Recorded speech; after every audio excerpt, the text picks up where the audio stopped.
untuk kita semua. Puji dan syukur kepada Allah Subhanahu wa taala atas berkat rahmat dan hidayahnya kita dapat berkumpul di tempat ini untuk mengikuti teman kita yang CGP angkatan 11 Ibu Dian Ekawati SPD yang akan mengadakan diseminasi berbagi aksi nyata mengenai budaya positif. Jadi saya harapkan kepada Bapak Ibu, rekan-rekan semua untuk bisa mengikuti dan memberikan dukungan. Nah, kepada Ibu Dian Ekawati SPD kami persilahkan. Baik, terima kasih atas kesempatan yang diberikan kepada saya. Bismillahirrahmanirrahim. Assalamualaikum warahmatullahi wabarakatuh.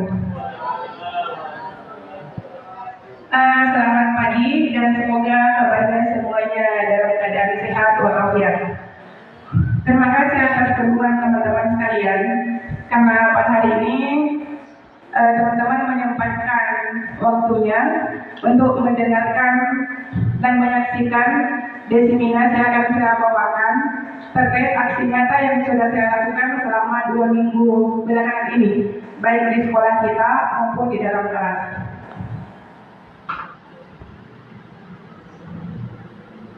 Baik, izin saya berdiri. Jadi hari ini saya akan memaparkan tentang budaya positif. Mungkin budaya positif ini sering kita dengar dalam kehidupan sehari-hari, apalagi kalau kita berbicara mengenai kurikulum merdeka.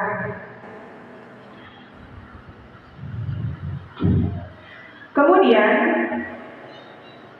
untuk hari ini ada 2 inti yang harus saya sampaikan. Yang pertama yaitu terkait materi apa yang harus saya sampaikan terkait budaya positif itu sendiri. Kemudian yang kedua, apa aksi nyata yang sudah saya lakukan di sekolah, dan itu secara umum, dan yang ada di dalam kelas yang sudah saya lakukan selama kurang lebih 2 minggu. Jadi materi untuk modul saya ini Bapak Ibu guru semuanya cukup banyak. Yang paling banyak di calon guru penggerak itu adalah modul 1.4, yaitu modul ini. Ada 5 pokok bahasan yang akan saya paparkan dengan singkat lengkap.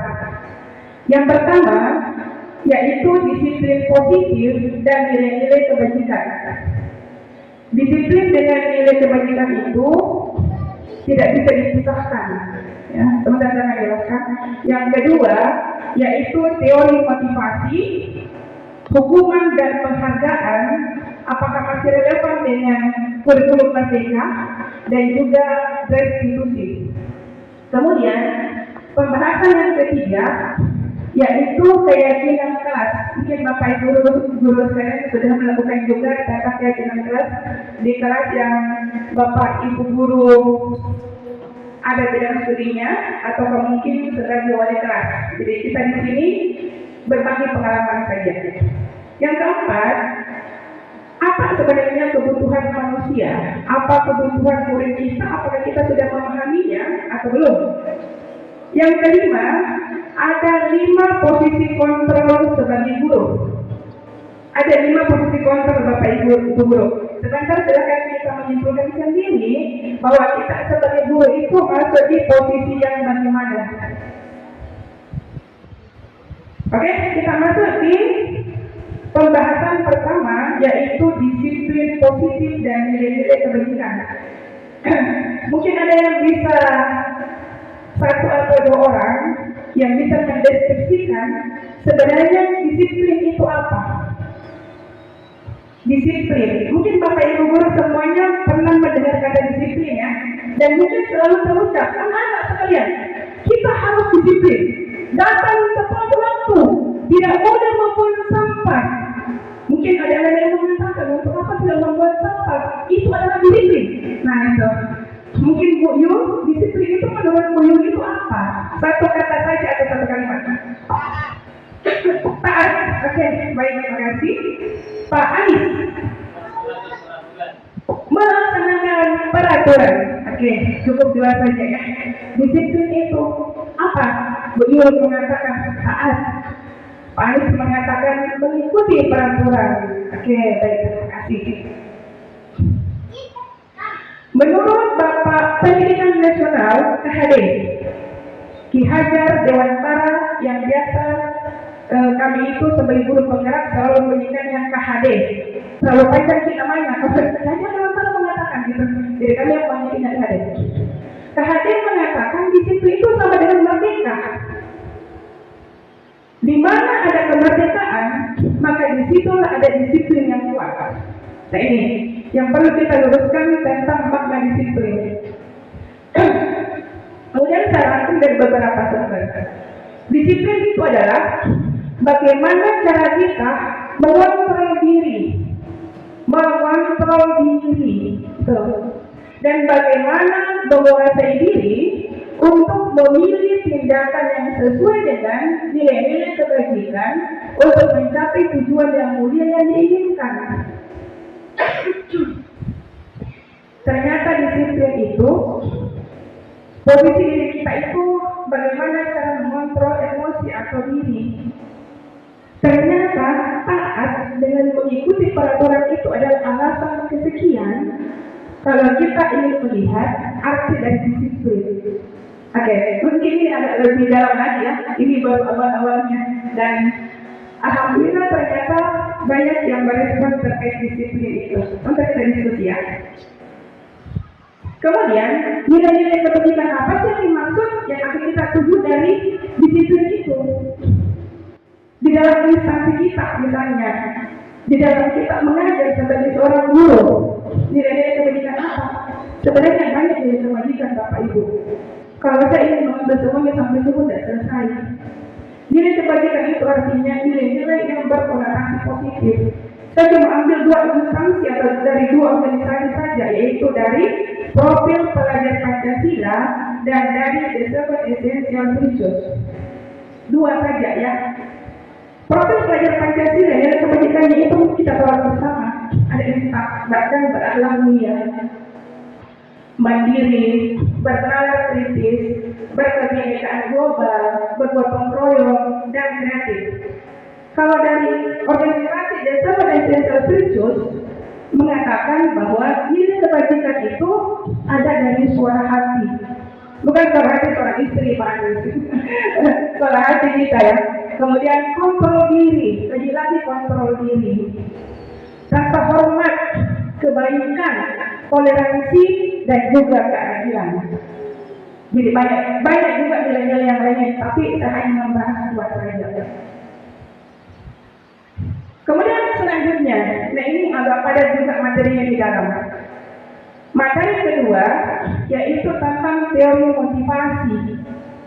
Bapak Ibu guru mungkin punya motivasi tersendiri kenapa menjadi seorang guru.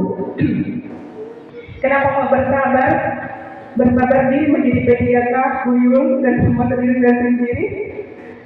Nah ini ada motivasinya dari motivasi. Kemudian hukuman dan penghargaan.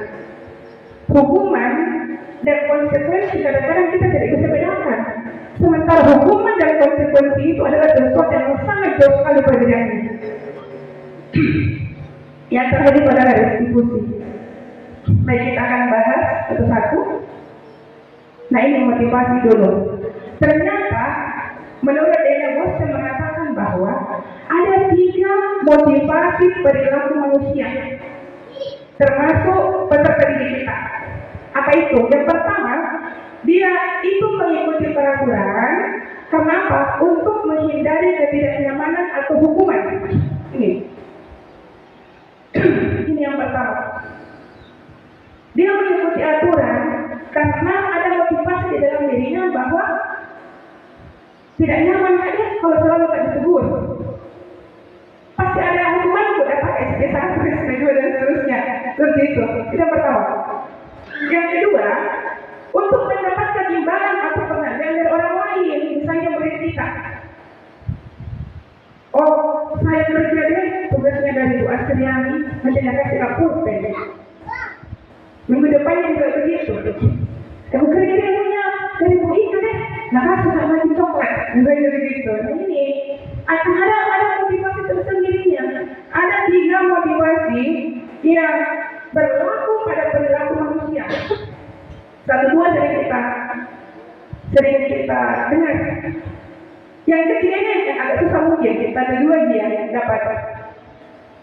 Motivasi yang ketiga yaitu untuk menjadi orang yang mereka inginkan, untuk menjadi orang yang mereka inginkan dan menghargai diri sendiri dengan diri yang mereka percaya. Mereka belajar sesuai dengan kemauan mereka sendiri, sesuai dengan inisiatif mereka sendiri. Untuk apa? Untuk mendapatkan nilai kebajikan yang baik bagi diri sendiri. Nah, apa yang terjadi kira-kira kalau yang motivasi pertama itu terjadi? Mungkin yang akan terjadi itu pasti selalu di pikiran kita mengatakan apa yang akan terjadi ketika saya melakukan itu.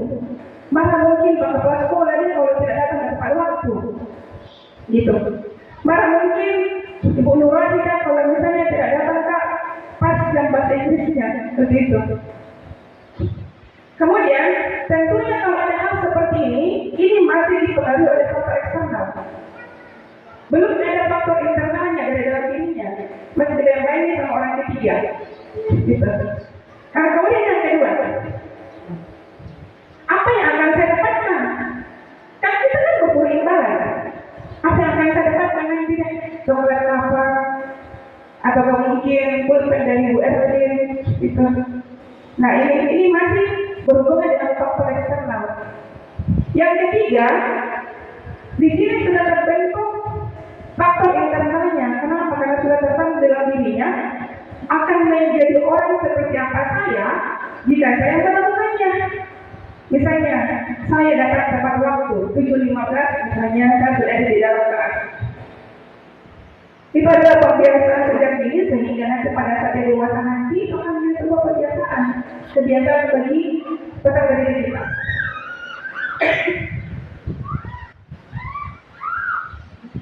Nah, coba kita diskusi sedikit Bapak Ibu ya. Boleh kita diskusi sedikit ya. Ada kasus seperti ini. IPA itu kurang menguasai pelajaran matematika, sehingga pada saat pelajaran tersebut berlangsung, dia itu lebih banyak diam dan hanya menggambar di buku pelajarannya. Pak Seno ini adalah guru matematikanya, menanyakan pertanyaan IPA, sehingga IPA menjadi gugup dan tak sengaja menjatuhkan tasnya dari kursi. Begitu biasanya anak kita di kelas tuh Bapak Ibu, ketika ditanya, gemetar di tasnya, jatuh tasnya. Ini guru matematika ya. Seluruh kelas pun tertawa melihat perilaku IPA yang bicara tergagap dan terkejut tersebut. Saya pernah mengalami kasus seperti ini. Bapak Ibu juga pasti. Pak Seno pada saat itu membiarkan, teman-teman kita tertawa menertawakannya. Yang tergagap dan malunya luar biasa. Malahan Pak Seno ini meminta IPA untuk maju ke depan. Dipanggil lagi IPA kasir, maju ke depan. Dan berdiri di depan kelas sambil menunjuk hidungnya. Karena tidak bisa menjawab pertanyaan Pak Seno. Kelas semakin gaduh dan anak-anak pun tertawa melihat IPA di depan kelas menunjuk hidungnya. Setujukah dengan perlakuan Pak Seno tersebut Bapak Ibu? Dan tindakannya Pak Seno? Siapa tahu dia mengatakan saya setuju, ini bentuk saya pendisiplinan untuk IPA supaya nanti siapa tahu jadi tentara, misalnya gitu. Kira-kira setuju? Kalau Pak Made setuju tidak dengan perlakuan Pak Seno sebagai guru matematika? Apakah setuju Pak Made? Tidak. Apa alasannya Pak Made tidak setuju dengan tindakan seperti ini? Dan apa yang harus Pak Made lakukan untuk menyiasati agar IPA ini dia bisa bersemangat di pelajaran matematika tersebut? Merangkul. Oke.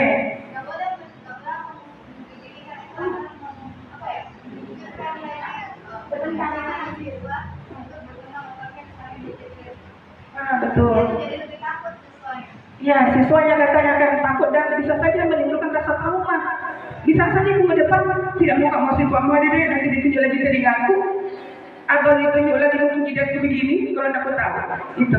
Nah itu ada rasa traumanya. Oke baik. Ini cuma satu, sebentar ada lagi yang lainnya.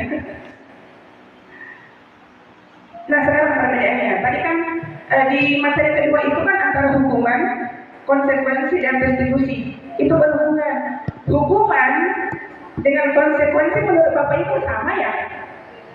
Beda. Hukuman itu adalah bentuk sanksi yang diberikan sebagai akibat langsung dari tindakan melanggar hukum atau aturan. Biasanya itu kalau hukuman dia itu lebih berkonotasi negatif. Misalnya si Anton terlambat. Anton sini, lari di lapangan basket 2 kali, betul terlambat. Ini adalah bentuk pendisiplinan di sekolah. Gitu.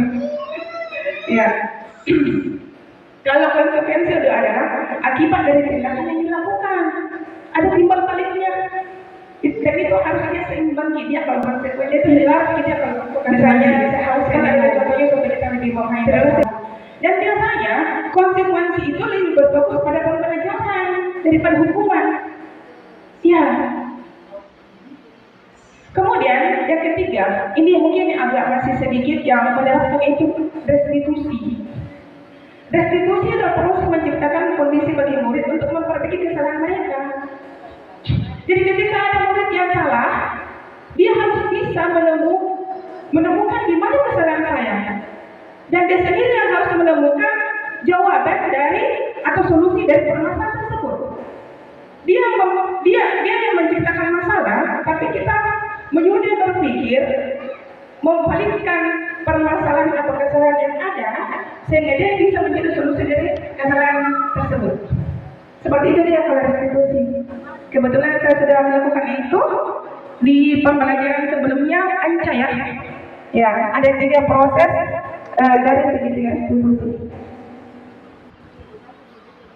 Nah seperti ini, mari kita diskusi Bapak Ibu.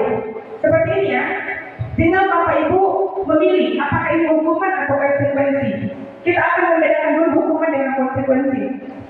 Yang pertama, lari mengelilingi lapangan basket 2 kali karena terlambat dari sekolah. Hukuman atau konsekuensi? Hukumannya, kenapa bisa hukuman?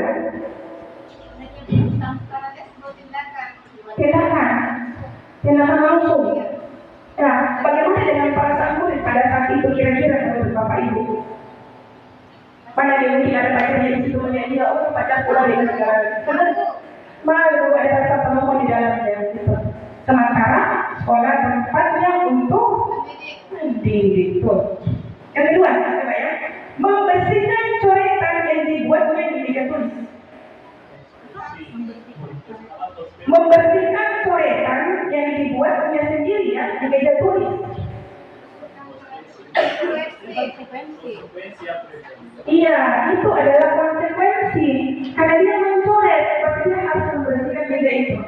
Tidak mungkin dia mencoret meja, kemudian guru mengatakan ini punya lapangan. Gitu. Itu bukan konsekuensi. Karena dia tidak bisa menyadari apa kesalahannya, sehingga dia harus memperbaiki itu. Oke? Nah, yang selanjutnya yang ketiga, murid diminta push-up 15 kali karena tidak menggunakan masker ke sekolah. Hukuman tidak senada, tidak seimbang dengan perilakunya dan apa yang didapatkan. Nah, itu adalah hukuman. Selanjutnya, menggantikan kertas tugas teman yang telah dicoret-coret. Konsekuensi. Selanjutnya, berjemur di lapangan basket pukul 12 siang karena mengobrol dengan teman. Oke. Murid diminta bertelanjang kaki sepanjang hari karena tidak menggunakan sepatu warna hitam sesuai peraturan sekolah. Konsekuensi. Ayo. Konsekuensi. Hukuman. Coba kita di belakang kita mengatakan hukuman. Kenapa yang di belakang mengatakan hukuman?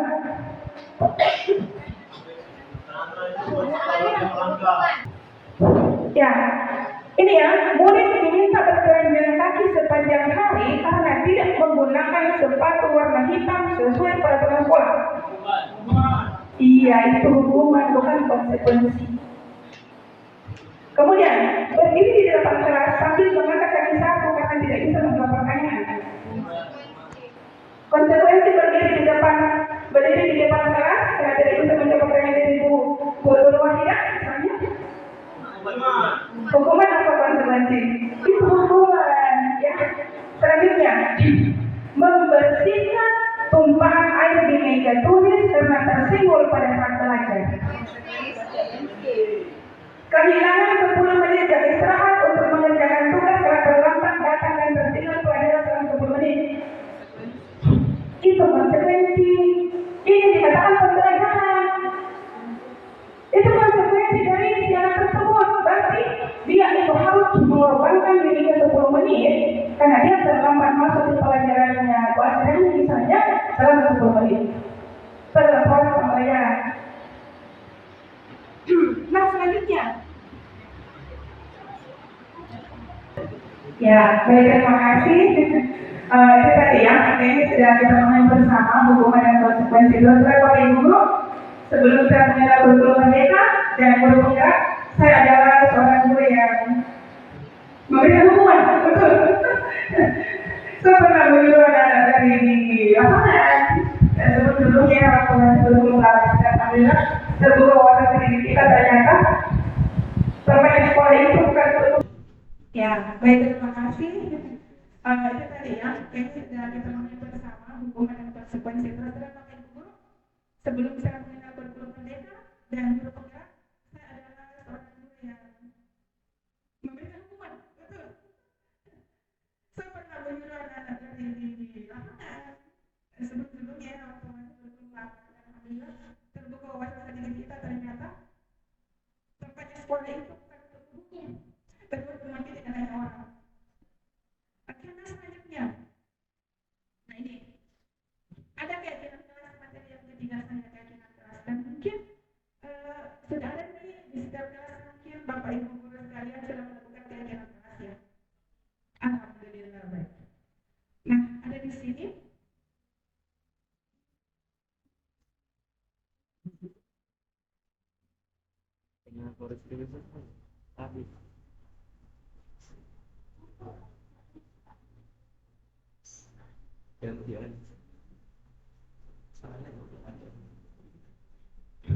Kenapa harus keyakinan kelas Bapak Ibu? Kenapa bukan peraturan kelas?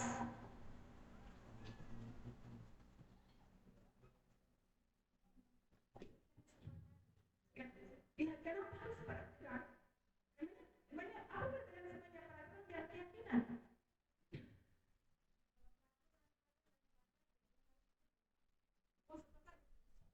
Sepakat tidak sepakat dan setuju. Kalau keyakinan kelas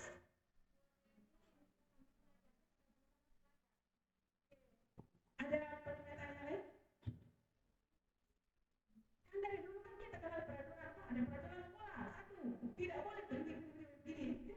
Yang kedua, tidak boleh berdiri. Dan seterusnya.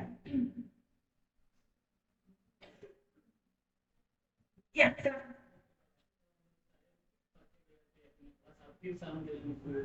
Tapi mungkin di sini pengetahuan saya bahwa siswa diinginkan ada kesadarannya bahwa sesuatu yang baik itu seharusnya diyakini oleh diri mereka, setelah itu usahakan untuk dilaksanakan, maka dimulai di keyakinan kelas. Luar biasa Pak. Jawaban dari Ibu tiba-tiba saya lupa. Ibu Yoga dengan Pak Anies yang betul sekali. Peraturan, kalau peraturan itu dia biasanya lebih ke hanya guru yang membuat. Gitu. Mau tidak mau siswa harus patuhi. Gitu. Sifatnya seperti itu ya betul sifatnya memaksa. Kalau keyakinan itu ada kesempatan di antara siswa bahwa kita harus begini. Tapi intinya di keyakinan kelas itu adalah nilainya di keyakinan itu. Nilai kebajikan universal dari keyakinan kelas itu. Apakah itu menghargai? Apakah itu membersihkan misalnya?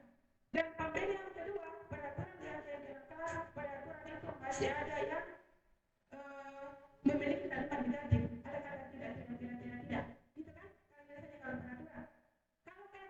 semuanya dirubah menjadi kalimat positif. Misalnya, tidak membuang sampah sembarangan. Kalau dia berikan kelas itu, membuang sampah pada tempatnya. Itu perbedaannya, Bapak Ibu. Gitu. Ini yang saya dapat ilmunya di luar kemarin. Bahwa ini di peraturan tidak boleh gini, tidak boleh bawa HP. Tapi kalau belajar kelas itu lebih berkonotasi positif yang harus mereka laksanakan di dalam kelas itu, kesepakatan bersamanya.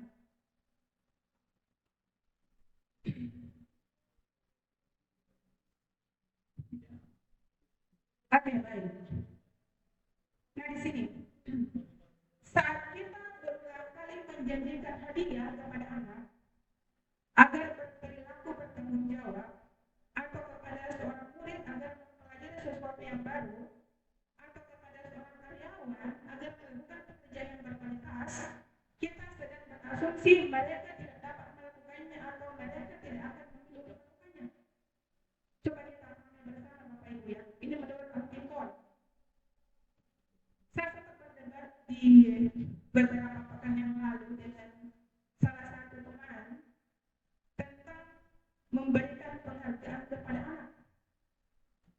Dia selalu memberikan penghargaan, misalnya, kalau bisa Ki menghafal 1 juz, aku kasih Ki ini, gitu. Itu masuk penghargaan. Dan coba kita simak apa yang dikatakan Antikon.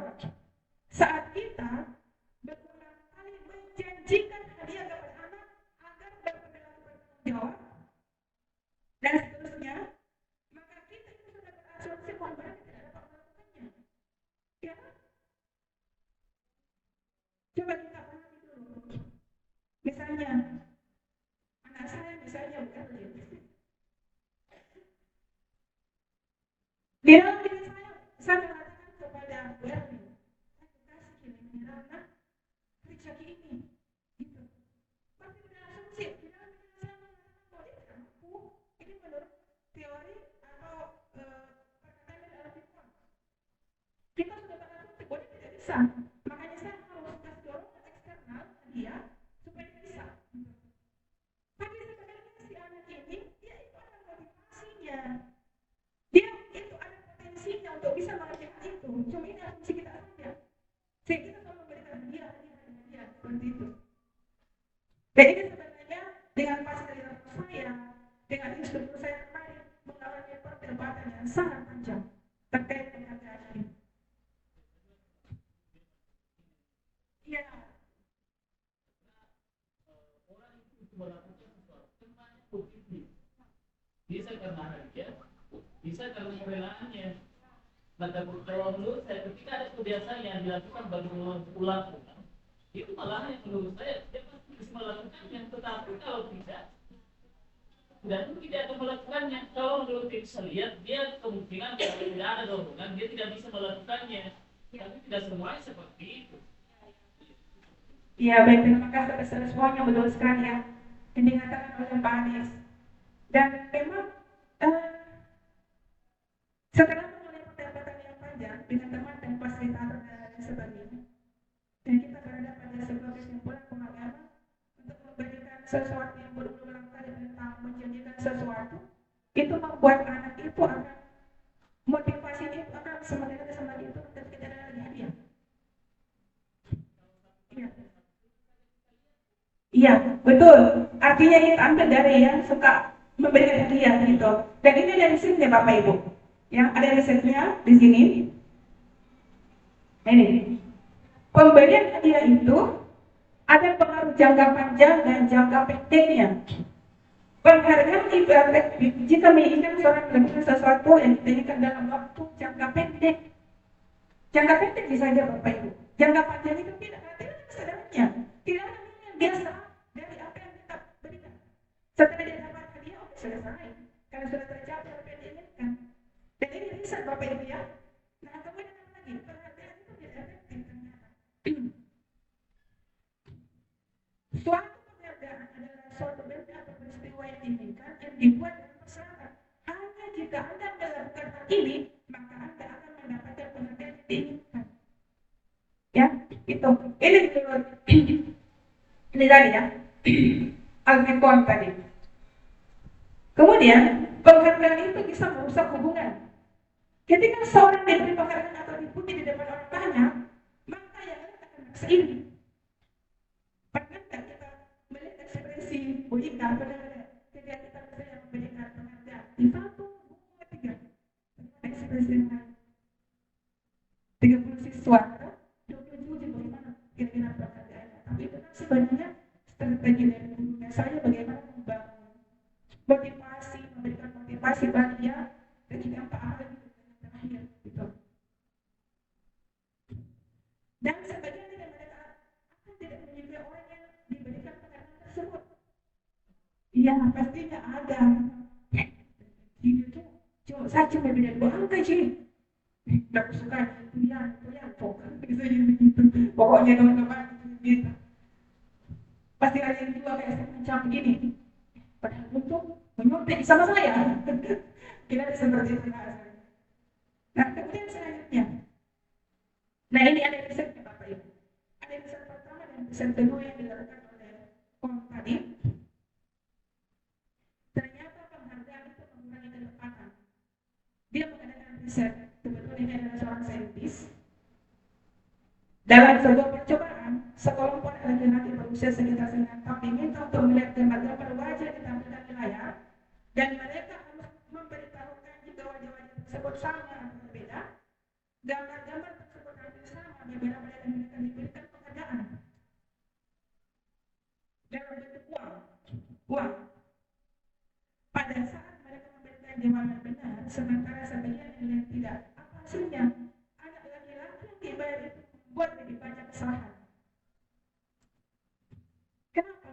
Kalau tidak dengan uangnya, dia tidak ada faktor yang tersendiri dalam dirinya bahwa saya harus memperbaiki begini dan seterusnya untuk mempelajari itu. Riset kedua seperti itu.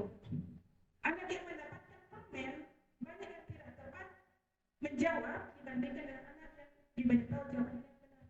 Ini riset dari Bapak Ibu ya, saya membandingkan dan membandingkan proses pembelajaran kita di kelas yang suka memberikan penghargaan itu. Tapi itu kembali kepada Bapak Ibu ya. Nah selanjutnya, ini tadi kira-kira yang sudah kita bahas bersama. Kita lanjut kebutuhan dasar manusia. Ternyata Bapak Ibu bicara guru penggerak ini, saya mendapat info baru lagi. Yaitu bagaimana cara kita mengidentifikasi kebutuhan dasar manusia. Pernah Bapak Ibu sekarang itu mengidentifikasi kebutuhan Bapak Ibu sekalian? Sesekali. Ternyata kebutuhan dasar manusia pada 5 Bapak Ibu. Dan biasanya itu didapat di lingkungan kelas, situasi dan kondisi yang berbeda untuk masing-masing kelas. Ada 5. Yang pertama bertahan hidup. Apa yang bertahan hidup? Bertahan hidup itu adalah survival. Survival itu adalah kebutuhan yang bersifat fisiologis. Kebutuhan apa itu? Makan, kesehatan, rumah, dan lain sebagainya. Makanya jangan heran ketika ada yang memalak-malak, misalnya ya, kalau di sekolah kita kayaknya tidak ada gigi, memalak-malak temannya misalnya, itu bentuk kebutuhan survivalnya. Dia tidak tahu faktor apa di kebutuhan dalam kehidupan sehari-harinya. Apakah cukup kebutuhan yang diberikan oleh orang tuanya? Apakah memang dia itu mencukupi tapi hanya ingin diperhatikan? Kenapa? Karena dia tidak ada aturannya perhatian orang tuanya. Kita mengidentifikasi itu Bapak Ibu. Katanya Bu Yul sadar sekali, itu mungkin sejak sekali dalam satu kelas. Ada mungkin dalam satu kelas itu anak-anak yang diam sendiri, tidak mau bersosialisasi dengan temannya. Itu harus kita ketahui dulu, bukan apa yang harus yang mereka sangat penuhi dan harus kita penuhi. Ada kasih sayang dan rasa diterima. Kasih sayang dan rasa diterima itu misalnya itu karena kekurangan rasa kasih sayang dari orang tuanya, sehingga itu bertingkah aneh di sekolah. Dipanggil ke kantor atas nama Umi, misalnya, kamu lagi kenapa tadi ini coret-coret bukunya temannya,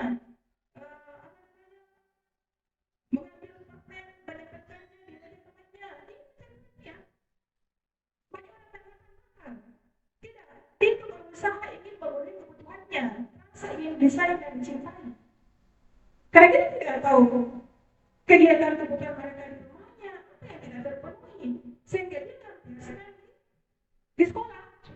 Bahkan contoh Bapak Ibu sekalian, di rumah dia pendiam, di sekolah itu luar biasa tidak pendiamnya. Ada juga yang di rumahnya tidak pendiam, di sekolah pendiam. Kenapa? Karena mungkin saja ada circle-circle-nya yang kita tidak tahu. Circle A, circle B, circle C. Itu kita yang saudara-saudara zaman sekarang. Kebebasan. Yang ketiga adalah kebebasan.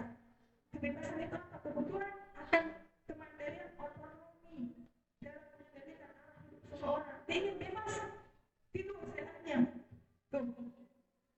pakai topi ada cepetan seenaknya, dan sebagainya. Kemudian kesenangan, mencari kesenangan, bermain dan tertawa. Bapak Ibu sekalian, mungkin semuanya pernah yang kita jelaskan anak kita tertawa. Bahkan bermain-main, melempar-lempar apalah begitu sama teman-temannya. Itu kan ada kebutuhan yang ingin dia penuhi pada saat itu. Kita tahu ada 5 kebutuhan dasar pada manusia. Yang tadi adalah penguasaan. Penguasaan di sini artinya ketika anak itu memiliki sebuah kompetensi keterampilan yang diakui atas prestasinya, dan itu didedikasikan kepada dirinya sendiri, sehingga dia bisa didirikan dan merasa memiliki rasa harga diri. Banyak anak kita sebenarnya memiliki potensi, dia bisa berdebat bahasa Inggris, tulis. Cuma kadang-kadang itu dia tidak menggunakan potensinya pada saat itu. Nanti gurunya itu bisa mengidentifikasi kebutuhannya dia ternyata bisa berdebat bahasa Inggris. Baru kita bisa sangat-sangatnya, oh anak ini, si A, si B itu bisa melakukan dan sebagainya. Coba kita diskusi lagi Bapak Ibu ya, terkait kebutuhan yang tadi yang 5. Dinta ada jawaban Dinta ke gurunya seperti ini. Ibu guru bilang, Dinta yang bilang ya, Ibu guru bilang, aku tidak mau bersenandung sewaktu mengerjakan tugas. Katanya kelas harus tenang, tidak ada suara, tidak seru jadinya. Apa sebenarnya kebutuhan yang ingin dipenuhi oleh Dinta pada saat itu? Kenyamanan, oke. Dia ingin nyaman ya, dia ingin senang begitu. Selanjutnya, ibu guru tidak menyambut hari ini. Padahal aku pakai jepit rambut baru. Apa kebutuhan yang ingin disebut? Kasih sayang. Tuh. Jangan seorang guru harus peka Bapak Ibu. Sehingga kita bisa mengetahui posisi kontrol kita ketika mengajar itu seperti apa. Yang ketiga, aku bosan. Masa kalau ini cuma gitu-gitu aja, dengerin ibu guru aja. Ayo, kebebasan. Kemudian selanjutnya, aku sebab gambarku tidak rapi, malah ibu guru menunjukkan ke teman-temanku di depan kelas. Tidak menghargai. Penguasaan bisa masuk ya. Penguasaan. Kenapa? Karena dia menganggap bahwa dia itu gambar. Itu. Dia mau menggambar. Ada namanya penguasaan power. Coba kita lihat cek jawabannya. Ini dia. Kesenangan, kasih sayang dan rasa terima, kebebasan. Dia ingin bebas ketika ada kita mengatakan aku bosan kok, bosan kok begini kan, buat bosan kok bukan orang begitu. Itu bentuk kita bisa identifikasi bahwa ada kebutuhannya dia itu yang harus dipenuhi. Oke, baik. Ini sebenarnya hanya pengalaman saja yang saya buat untuk Bapak Ibu. Cuma ini kita sama, cuma kita tidak paham itu ada kebutuhan siswa kita. Gitu. Dan terakhir ya, sedikit lagi Bapak Ibu, 5 posisi kontrol manusia. Dan coba kita identifikasi sebentar, kita masuk di bagian mana Bapak Ibu? Dr. William Glasser dan Gosser mengatakan ada 5 posisi kontrol pada guru. Penghukum. Guru sebagai penghukum. Seorang penghukum bisa menggunakan hukuman fisik maupun verbal. Orang-orang yang menjalankan posisi penghukum senantiasa mengatakan bahwa sekolah memerlukan sistem atau alat yang dapat menekan murid lebih dalam lagi. Guru-guru yang menerapkan posisi penghukum akan berkata, patuhi aturan saya.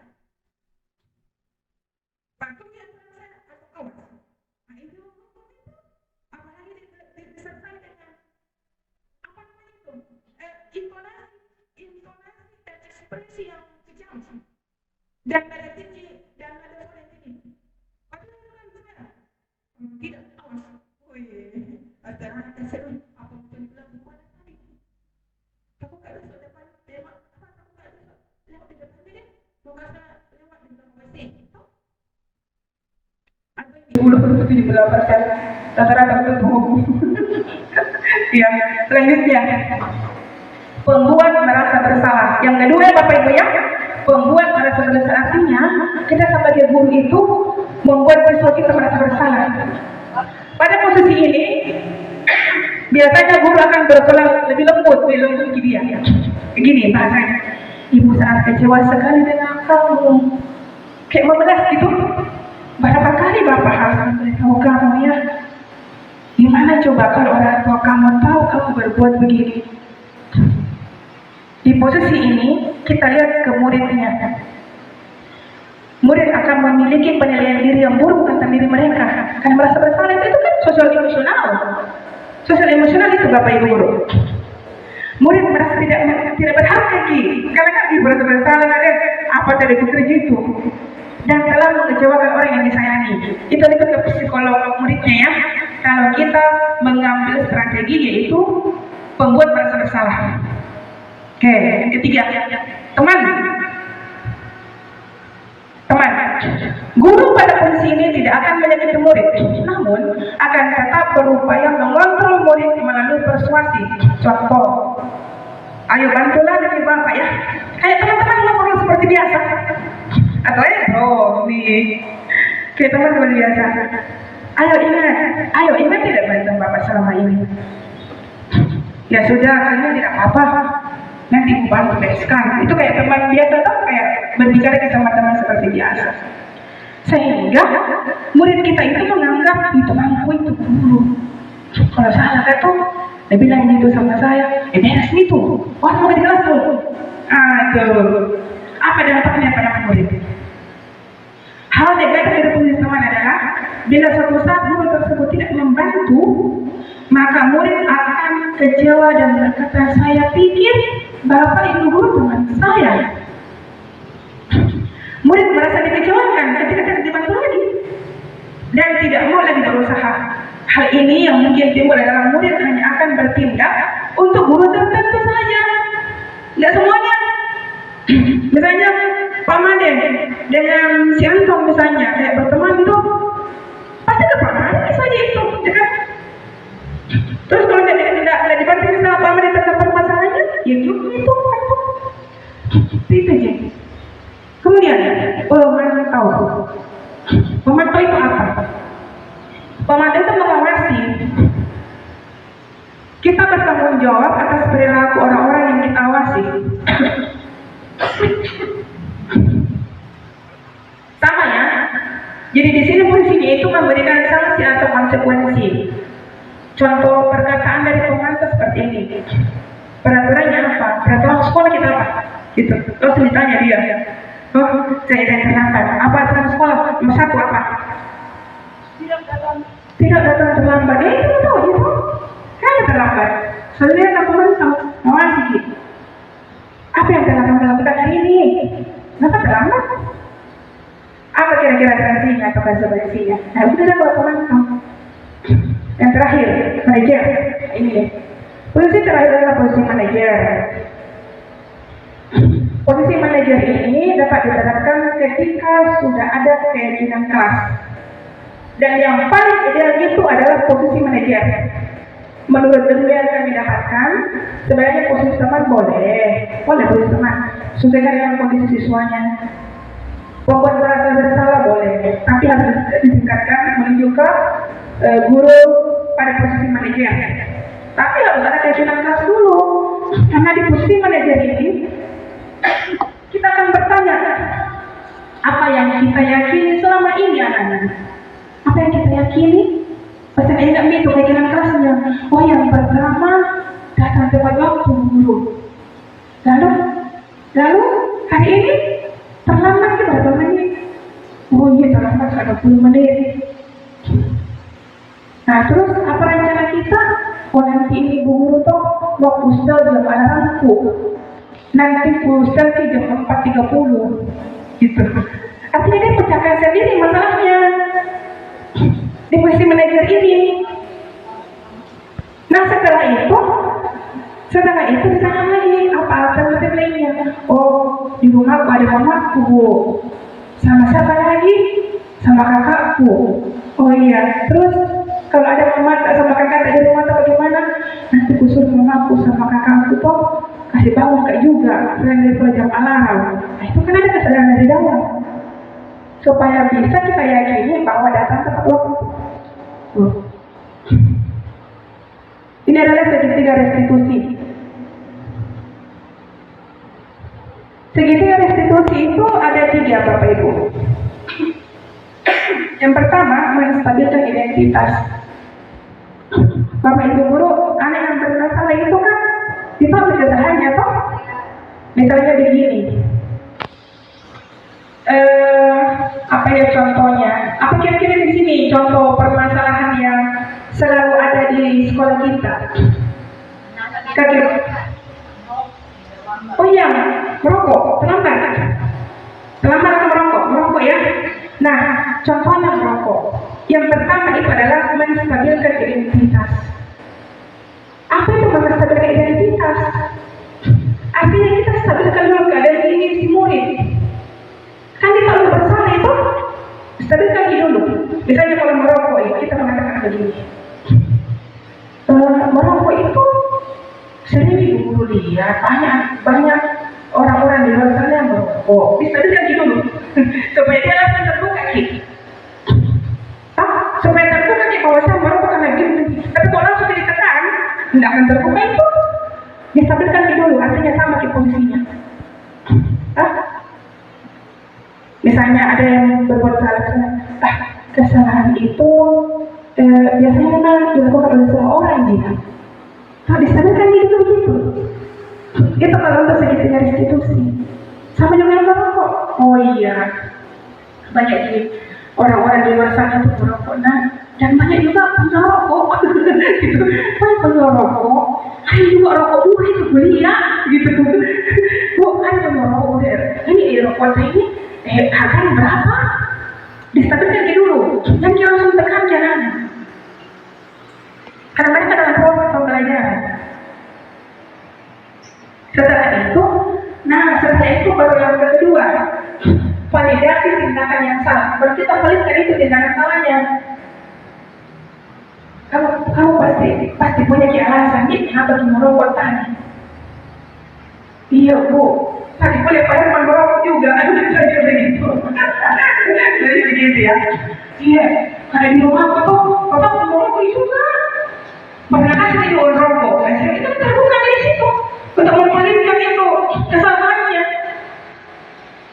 Nah setelah itu baru kita arahkan lagi ke bagian yang ketiga. Nih, menanyakan keyakinan. Jadi pastikan memang keyakinan kelas tak menjaga kesehatan. Enak lagi di situ. Apa keyakinan kelas tak orang itu lagi. Makanya keyakinan kelas itu bapak itu dosennya banyak-banyak. Cukup 4 nilai kebajikan itu sudah cukup. 4 nilai kebajikan. Saya menghargai, menjaga kebersihan. Apalagi tidak memakai topi di dalam kelas misalnya, kemudian tidak terlambat. Itu sudah 4. Nilai kebajikan itu tidak perlu banyak-banyak kalau keyakinan kelas. Kan bisa direvisi. Kalau misalnya ada lagi yang berapa direvisi lagi nggak apa-apa. Nah di sini apa yang kita percaya sebagai kelas atau keluarga? Ini pasti sudah menarik keyakinan kelas. Oh ini pertama bu menjaga kesehatan.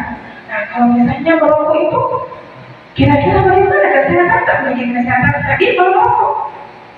Kalau ada yang faktor internal di dalam mengatakan, oh iya ibu dikonsumsi merokok tuh, maksudnya rokok tuh begini ada gambar angka begini ya bu. Nah itu. Setelah itu kita lihat prosesnya. Ada kesadaran dalam dirinya. Setelah itu, baru kita tahu ininya. Apa kira-kira solusinya ini supaya berhenti merokok? Karena sangat merusak kesehatan kita.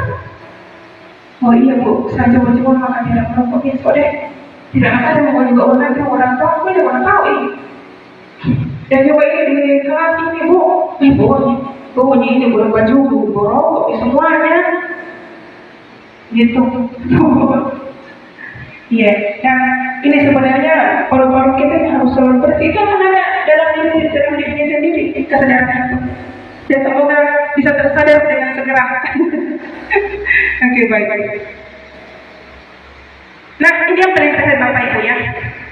Aksi nyata saya yang sudah saya lakukan di sekolah dari tanggal 15 Agustus sampai dengan 28 Agustus. Ini mungkin Bapak Ibu mengatakan kenapa ini cuma religius saja? Karena sebenarnya di visi misi sekolah kita itu kan yang pertama itu religius.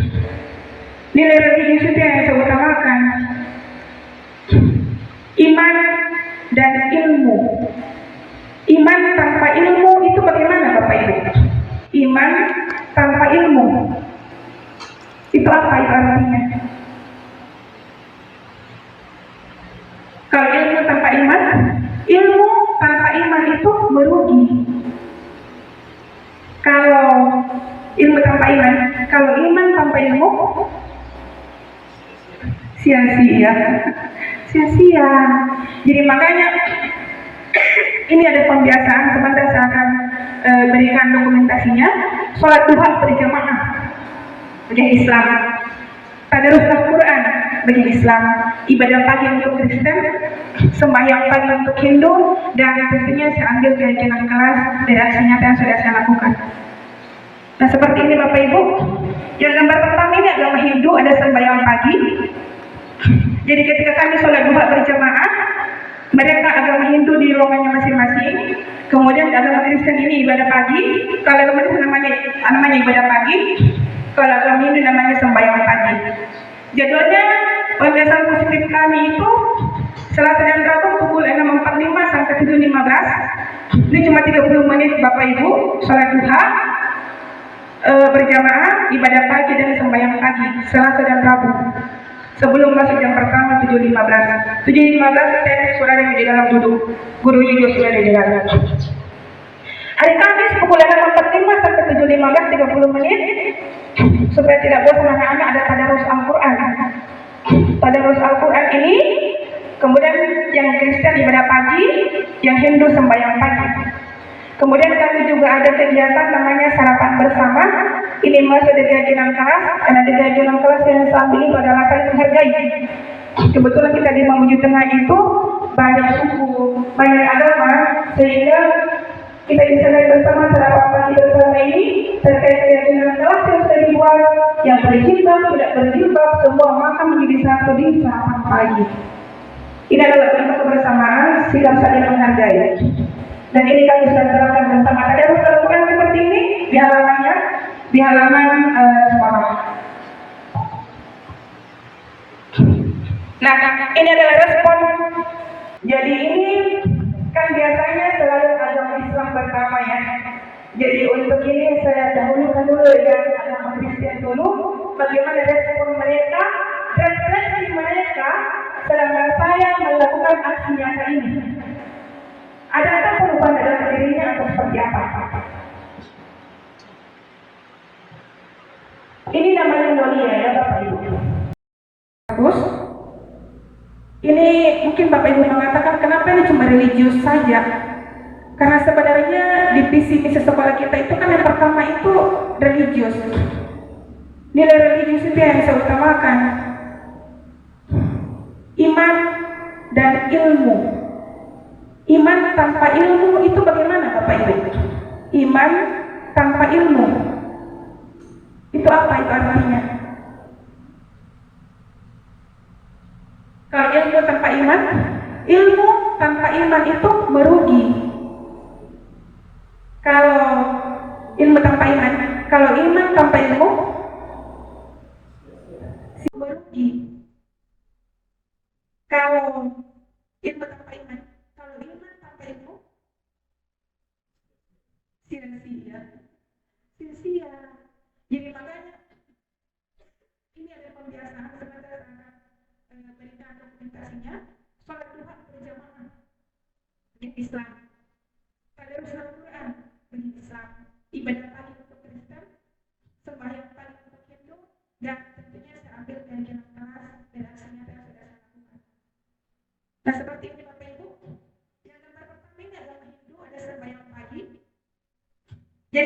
sholat duha berjamaah. Mereka agama Hindu di ruangannya masing-masing. Kemudian agama Kristen ini ibadah pagi. Kalau namanya ibadah pagi. Kalau agama Hindu namanya sembahyang pagi. Jadwalnya pembiasaan positif kami itu Selasa dan Rabu pukul 6.45 sampai 7.15. Ini cuma 30 menit Bapak Ibu sholat duha berjamaah, ibadah pagi dan sembahyang pagi Selasa dan Rabu. Sebelum masuk jam pertama 7.15. 7.15 teh suara di dalam tubuh. Guru video sudah di dalam. Hari Kamis pukul 6.45 sampai 7.15 30 menit supaya tidak bosan anak-anak dan tadarus Al-Quran. Tadarus Al-Quran ini kemudian yang Kristen ibadah pagi, yang Hindu sembahyang pagi. Kemudian kami juga ada kegiatan namanya sarapan bersama. Ini masa dari dalam kelas, karena di dalam kelas yang saat ini pada masa menghargai. Kebetulan kita di Masjid Tengah itu banyak suku, banyak agama, sehingga kita disadar bersama sarapan pagi bersama ini terkait keyakinan kelas yang sudah dibuat, yang berjilbab, tidak berjilbab, semua akan menjadi satu di sarapan pagi. Ini adalah bentuk kebersamaan, sikap saling menghargai. Dan ini kami sudah terangkan bersama. Ada harus Al-Quran seperti ini di halamannya, di halaman sekolah. Selamat pagi, perkenalkan nama saya Nanda Maria, saya dari kelas 11C dan saya perwakilan dari agama Kristen Protestan. Nah, saya akan menjelaskan bagaimana perilaku dan hal positif yang saya dapatkan setelah mengikuti religius yang disediakan di sekolah kami setiap hari Kamis, setiap hari Selasa sampai Kamis pagi, yaitu hal yang saya dapatkan. Saya lebih mengerti tentang ajaran Alkitab, yaitu yang pertama tentang kelahiran Yesus Kristus, yang kedua kebangkitan Yesus Kristus, yang ketiga kematian Yesus Kristus. Nah, perubahan saya setelah mengikuti ibadah religius yang disediakan di sekolah kami, yaitu keimanan saya lebih meningkat serta saya lebih rajin ikut ibadah kepada agama saya dan perilaku saya lebih baik. Sekian dari saya. Baik, ini untuk agama Kristen. Ini sama keyakinan. Assalamualaikum warahmatullahi wabarakatuh. Saya Rian Yazuri dari kelas 11B. Saya akan menyampaikan apa yang terjadi setelah keyakinan kelas ini ada. Setelah keyakinan kelas ini ada, setelah 2 minggu belakangan ini, teman-teman di kelas saya menjadi saling menghargai sesama teman dan proses pembelajaran menjadi lebih tertib, tenang, dan karena bantuan dari ibu guru juga yang untuk membuat keyakinan kelas ini, perasaan saya juga senang dan bahagia melihat teman-teman saya yang banyak berubah menjadi ke arah lebih positif, dan pembulian yang terjadi dahulu sudah tidak terjadi lagi di kelas saya. Itu saja yang dapat saya sampaikan. Wassalamualaikum warahmatullahi wabarakatuh. Ya, ternyata menurut Rian ini sebelumnya di kelas itu ada pemulihan. Nah, setelah adanya keyakinan kelas ini disepakati bersama itu sudah tidak ada selama 2 minggu ini saya melakukan aksi nyata. Ini saya random ya, mengajaknya kemarin itu dan saya satu kali teks saja untuk ambil refleksi dan tidak ada istilah saya harus membuat skenario-nya ya, karena akan tergambar dengan jelas ya bahwa dia itu berpikir yang kelihatan jelas. Assalamualaikum warahmatullahi wabarakatuh. Perkenalkan, nama saya Melinda Irmayanti, siswa dari SMA Negeri 1 Topoyo. Sekarang saya kelas 11A. Di sini saya akan merefleksikan apa yang saya rasakan saat diadakannya pembiasaan positif yang ada di sekolah ini, SMA Negeri 1 Topoyo. Di sini saya akan merefleksikan apa yang saya rasakan saat adanya pembiasaan positif yang ada di sekolah ini. Pembiasaan positif di sekolah ini ada 2, yaitu hari Senin sampai Rabu ada pembiasaan sholat duha bersama, berjamaah bersama sekeluarga SMA Negeri 1 Topoyo. Adapun hari Kamis kami membiasakan diri untuk membaca Al-Quran bersama. Adapun yang saya rasakan di sini yaitu saya menjadi terbiasa untuk melakukan sholat duha karena biasa di rumah saya tidak melaksanakan sholat sunnah. Sekian. Ya, jadi ini tadi pembiasaannya yang sebelumnya katanya dia tidak pernah sholat sunnah. Dengan adanya pembiasaan sholat duha itu, sholat duha itu kan sunnah ya, Bapak guru agama. Nah itu, ini dari Meli. Baiklah, di sini saya akan lanjut, yaitu tentang keyakinan kelas yang saya sepakati bersama wali kelas saya, yaitu Ibu Dian Ekawat. Di sini saya akan merasakan hal positif yang telah terjadi setelah adanya penyusunan kesepakatan kelas yang ada di kelas saya. Ya, salah satunya itu seperti kebersihan kelas, adapun juga seperti menghargai teman. Itu dampak positifnya itu seperti contohnya seperti kebersihan ini, kami tidak melakukan piket berulang-ulang kali, kelas menjadi lebih bersih, tidak berantakan dan tersusun rapi. Adapun juga tentang sikap menghargai itu, tidak adanya bullying di dalam kelas dan tidak apalagi kekerasan di dalam kelas.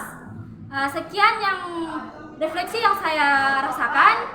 Saya akhiri, wabillahi taufiq wal hidayah. Wassalamualaikum warahmatullahi wabarakatuh.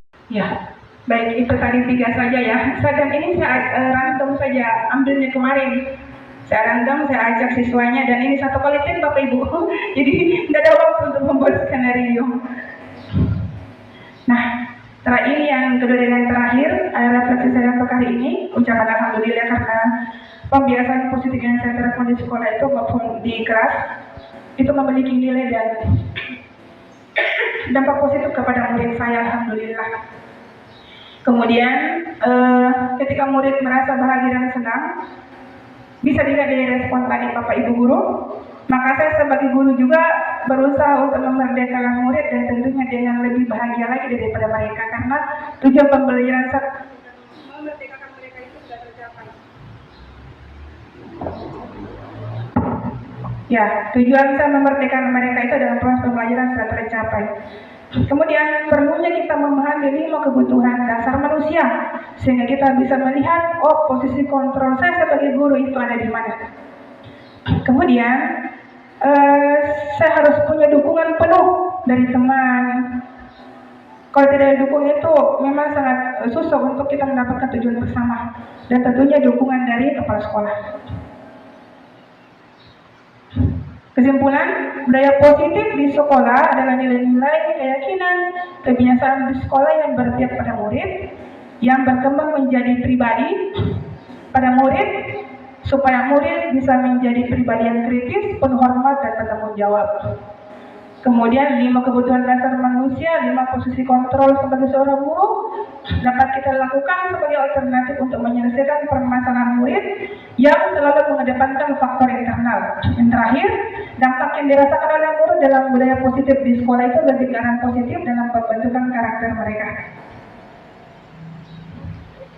Baik, terima kasih. Mungkin ada sesi untuk kita saling bertanya atau bertanya atau saling menyampaikan pengalaman juga boleh. Silakan. Bisa 1-2 orang atau boleh silakan saja yang mau untuk berbagi.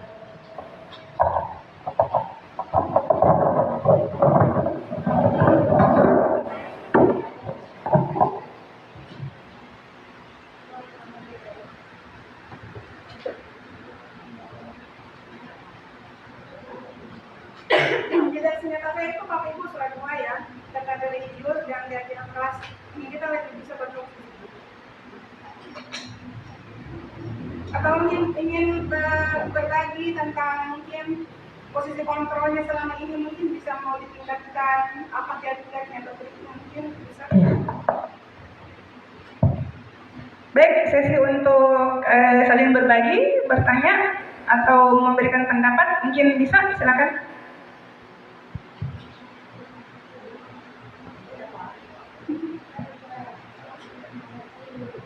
Tentang keyakinan kelas boleh. Ya, mungkin terkait dengan keyakinan kelas tadi. Kalau tidak salah tadi kita bisa mengambil nilai-nilai dari keagamaan ya. Bagaimana dalam hal seperti itu untuk memunculkan ke siswa keyakinan itu, atau kita yang kasih mereka misalnya pilihan. Karena kalau kelas 10 ini kadang-kadang melihat itu banyak diamnya dibanding ngomongnya. Itu ya kadang-kadang kalau kita mau bentuk keyakinan dari mereka ya tidak tahu apa yang menjadi masalah mereka. Jadi kalau kita yang sampaikan mungkin juga apakah cocok dengan apa yang keinginan mereka, itu yang jadi pertimbangan. Lalu yang kedua mungkin terkait dengan pengontrolan kita ke siswa. Terus terang selama ini mungkin yang saya lakukan itu tadi sistem apa ya, penghukuman ya.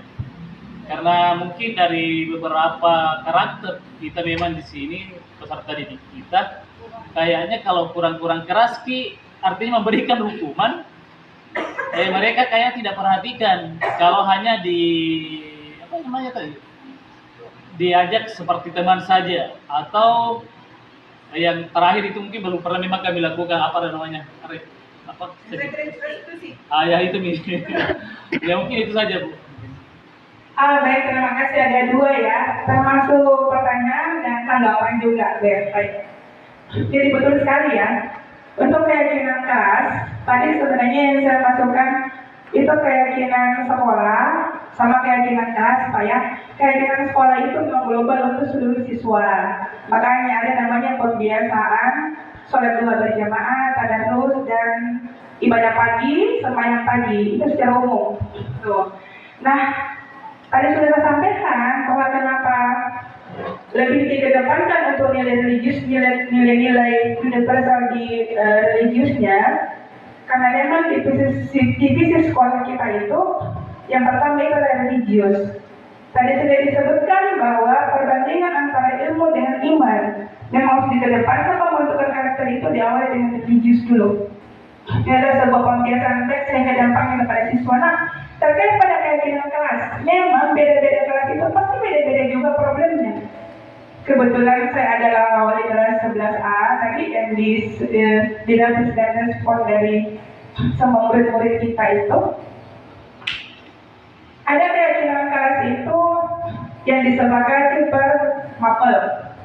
Jangan misalnya saya untuk pelajaran biologi, keyakinan kelas bersama untuk pelajaran biologi apa? Ada juga keyakinan kelas itu yang disepakati antar murid dan wali kelasnya. Makanya saya katakan tadi, jangan sampai banyak keyakinan kelasnya, jangan sampai di kelas itu keyakinan semuanya. Terus itu artinya itu bisa beberapa, tapi itu membekas di dalam, dan betul-betul itu yang menjadi permasalahan kelasnya. Misalnya di kelas 10A misalnya, suka kibuli-bulian, kasih masuk di saling menghargai. Ketika ada yang melakukan pembulian, kasih sadar apa keyakinan kelas dan disepakati betul antara kedua belah pihak, antara siswa dan gurunya, bahwa sepakat saling menghargai. Tidak boleh lagi ada kata-kata seperti ini, perkataan-perkataan yang kotor atau perkataan-perkataan yang berkonotasi negatif. Tidak boleh lagi diucapkan di kelas ini, dan ini sudah kita sepakat dan kita yakini. Kenapa? Karena di dalam sini ada nilai-nilai kebajikan dan universal di dalamnya, yang memang sebagai bekal kamu sebagai seorang peserta didik untuk kedepannya, bukan untuk guru. Tapi ini pembiasaan kita saja di dalam kelompok kecil di kelas itu, yang akan kalian bawa nanti pada saat dewasa. Itu kalau soal dibilang kuantitas, itu alasan kesekiannya. Kalau soal nilai mungkin Pak dan teman-teman yang lain itu gampang menulisnya. Bu Yeli gampang menulisnya angka 100, gampang. Tapi pembentukan karakter dari nilai-nilai kebajikan dalam diri siswa itu susah. Itu yang dibentuk. Nah, itu adalah tujuan dari kurikulum merdeka itu sebenarnya, Bapak Ibu. Makanya di dalam itu tidak ada sistem nilai lah, cuma yang ada sebuah predikat. Itu predikat di situ. Tidak ada yang kayak kuantitas di dalamnya. Itu pembentukan karakter di dalamnya. Bagaimana itu bisa berproses?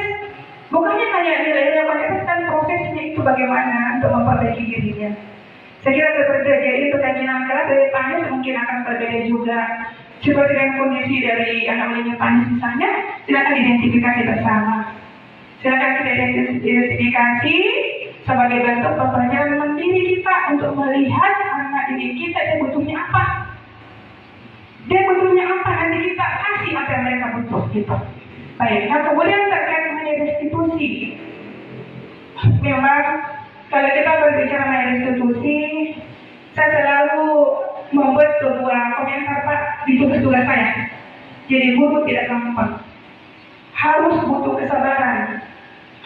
Memang saya akui, saya sudah mengatakan di awal bahwa saya awalnya adalah guru hukum.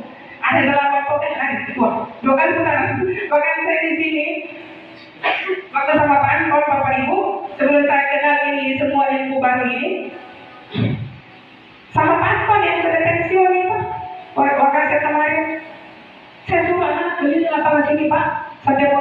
ke dalam kelas. Dan itu sebenarnya saya selalu berpikir, masih ini orang. Bapaknya, mamanya, cabai-cabai jadi makanan untuk sehat, saya kasih motokan sampai di sini. Itu yang terakhir saya kasih hukuman. Itu yang terakhir.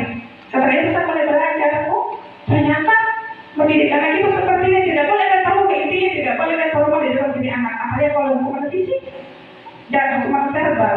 Hukuman fisik mungkin dicubit, memberinya hadis mungkin tidak ingat. Tapi kalau soal psikis itu susah hilangnya Bapak Ibu. Apalagi kalau dikatakan anaknya orang, kita mau mendidik mereka supaya tidak berkata seperti itu, gitu misalnya ya. Sehingga seperti itu Pak Anies. Terima kasih atas tanggapan masukan. Baik, terima kasih Bapak Ibu semuanya atas respon hari ini. Saya serahkan kepada moderator. Terima kasih Bu Dian. Itulah tadi paparan yang dibawakan oleh calon guru penggerak kita angkatan ke-11 yaitu Bu Dian Nikawati yang sudah mengadakan diseminasi berbagi aksi nyata mengenai budaya positif. Semoga apa yang beliau sampaikan dapat bermanfaat bagi diri kita semua dan menjadi nilai ibadah dari Allah Subhanahu wa taala. Mungkin sekian saya ucapkan terima kasih buat Bu Dian dan teman-teman sekalian. Saya akhiri dengan ucapan wabillahi taufiq wal hidayah. Wassalamualaikum warahmatullahi wabarakatuh.